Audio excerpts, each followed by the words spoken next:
Well, the sun's been out all afternoon here at Philip Hawke. We've had a wonderful tournament here at Selkirk, Cameron, to look back at some of the action.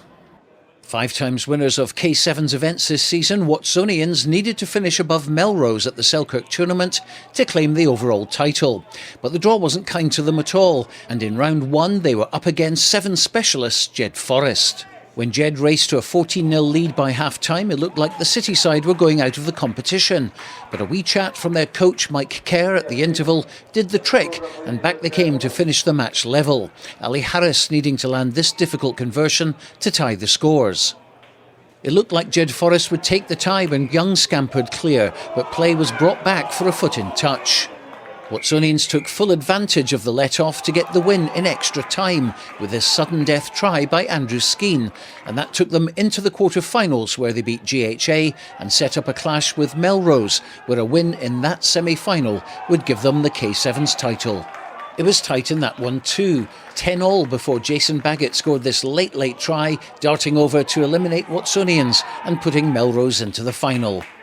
This was Melrose's chance to reduce the deficit to 4 points on the table with a win against Selkirk in a repeat of last year's final. But Selkirk had other ideas. They delighted their fans by taking the lead thanks to this try from Darren Clapperton, but just before the break, Craig Jackson equalised. Clinton Wagman sealed victory for the suitors with this effort, and Selkirk, against all odds, became champions of their own tournament for the first time in 5 years. I mean, Melrose have had such a successful season. Like last week, they've had their full teams out and they've won 2 weekends in the trot. And we thought we'd catch them or Watsonians in the final. Again, we had quite a favourable draw, you could say. And we had to produce the day. To beat them just means so much to us, because the last 2 times we've been in the final, we've been pipped by them. So to come away with that win is just so chuffed. You see boys are greeting and everything. It means so much to the boys to get a home winner. We had quite a tough few games beforehand. Watson's really took out of us. And I think Selkirk had a good few boys there, a lot of pace in their team, and also had the first semi-final, so they had a wee bit longer rest than us. But yeah, there's still a lot to play for in the next week. 15s is obviously one thing, going to 7s, everything's focused on Selkirk. And else the bonus, but this is the big one. And finally pick it up again, and just it means so much to the boys there. It's good playing against people that you've played against. It's not like all Edinburgh teams. It's Selkirk in their own final, so a bit more rivalry there than it would be another Edinburgh club or like an Edinburgh club.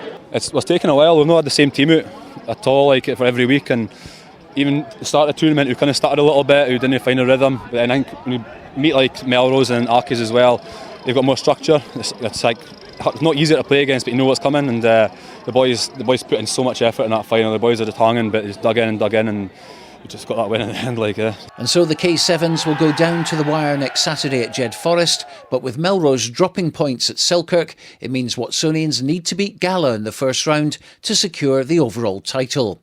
But if the Maroons pull off a shock, then Melrose could still catch them. But it's Watsonians' title to lose next Saturday. Well, to look back at the tournament this afternoon, I've been joined by Dale Clancy. Dale, thanks very much for your time.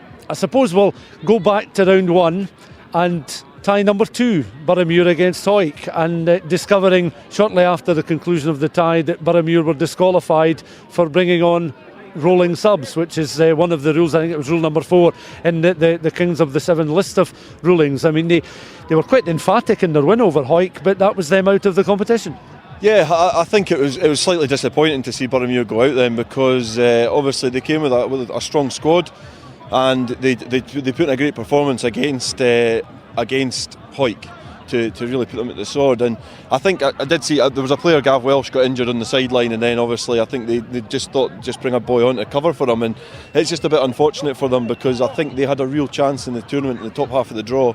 They were on Selkirk side, but I think in the end, in hindsight, Selkirk probably would have beaten them, but they certainly had a very strong squad this afternoon. They'll be disappointed, but I'll tell you what, from a Hawick point of view, they'll be quite glad with that, because they blooded a few young players into the tournament today, which was good to see for them, because obviously for a bit of sustainability for their club as well, bringing the young players through at an occasion like this against a team like Boroughmuir, and then putting in a good performance against Edinburgh Accies will be good for them as well. One of the interesting aspects of this afternoon was the fact that it was more than just one talking point today. Obviously, we mentioned there the Boroughmuir and the circumstances of their early exit from the competition, but we've Selkirk as winners of the final, and we've still the Melrose, Watsonians, which team will come out on top story running through to Riverside next weekend. But Selkirk, first of all credit to them. Yeah, I think in the final Selkirk played phenomenal. I think they grew into the tournament as they went, and the more that rugby they got into their legs, the better they got. And I think in the final they really matched Melrose in a way that a team probably haven't done it this season yet. Physically in attack, they really probably had the upper hand in the whole game, and defensively to a man they were great. Didn't miss many tackles, didn't make many mistakes. So I think they were worthy of their win, certainly in the final. It was a great performance. It was a great game to watch as well for both teams.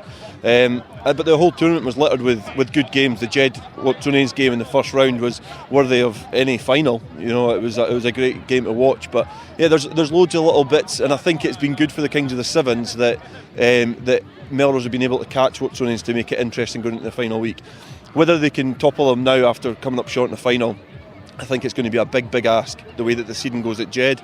But anything can happen. We can see, I've thought on paper that Selkirk would have been second best in that final, and they proved me wrong, which was great to see, because I think that it's good to see the group of local lads win their home tournament. And it was, you know, seeing people like Aaron McComb, he was obviously emotional after the game, and it's just that passion. It's something that you don't really get in many places, and I think the border final between Selkirk and Melrose was a great spectacle.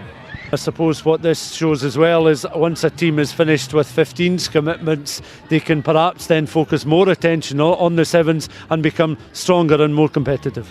Yeah, and that's been one frustration for me, because it's we've had Melrose, we've had Watsonians, we've had Hoyk, we've had Selkirk, we've had Jed.